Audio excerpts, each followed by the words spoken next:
Can you hear me? Yes, sir. Let's leave aside Christianity and historical examples for a second. All night you guys have been grappling with issues like morality and, what is right, what is wrong, and meaning. But my question is simply, why are you so afraid of subjective moral reasoning? I mean, do you think that we're all just going to start raping and pillaging just because we don't have a book to tell us what to do? I mean, are you afraid of that? Like, I'm not, because that's not going to happen. And that, yeah, Nazis were bad, but there were Christian Nazis and there were atheist Nazis. So I don't see, what are you so afraid of? Do you lock your door at night? Yeah. Sure.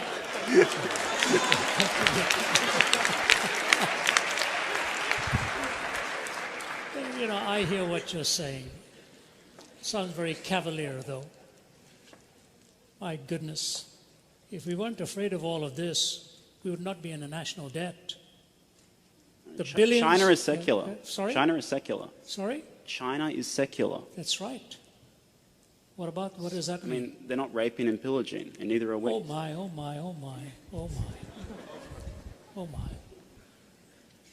Have you read what happened during the Red Guards Rebellion? Have you read what happened during the Boxer Rebellion? Do you know who has killed more people in the 20th century than China and Russia? 60 million apiece? Wow. It makes the Holocaust seem tame. The 20th century became the bloodiest century in history. And the reason it became the bloodiest century in history, I can see, is you could just see the weapons of our warfare were piling up and there was no guiding principle to take us anywhere. Now, in a perfect world, yes, we don't need to be afraid. Have you seen what happens in our courts of law, where people supposedly love each other and all that comes about in hate and vitriol and damage? I don't think the question is fairly stated as what are you afraid of. I'm just saying it is basically unlivable. I didn't conclude that. An atheist like Jean-Paul Sartre concluded it.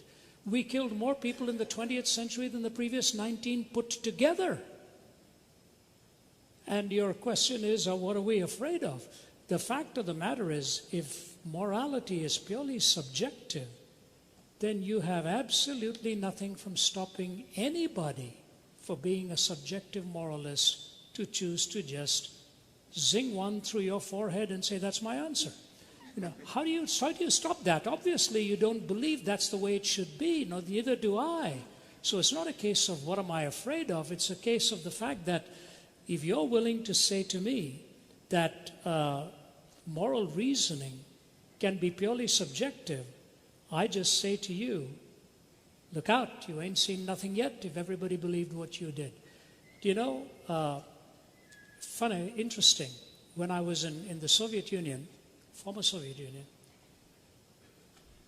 Stalin eliminated 15 million of his own people. 15 million of his own people. And at the Center for Geopolitical Strategy, they didn't want to even name his name and so on. His daughter, Svetlana, made the comment. It is quoted both by Malcolm Muggeridge in his writings and by historian Paul Johnson in Modern Times. Svetlana was standing by the bedside of her father before he died. She said the last thing he did was clench his fist toward the heavens one more time, put his head back on the pillow, and he was gone. This is his daughter raising the question, whatever got into my father to have that kind of hatred and hostility? And when 15 million were killed of his own people, it is interesting that the faculty members and the general who chatted with me there, my wife will tell you, sat around the table with tears in his eyes when he watched what had been done to his own country by his own leadership. So subjective morality would be very good if we all wanted to be nice people and live around each other without any fear of each other. But the reason you lock your doors and the reason we have our police and the reason we have our military and the reason we have our law courts is because when subjective morality becomes totally subjectivized, this is what happens in society. So it's a great idea, but I hope nobody absorbs it. Thank you. We go on to the next one there. Thank you.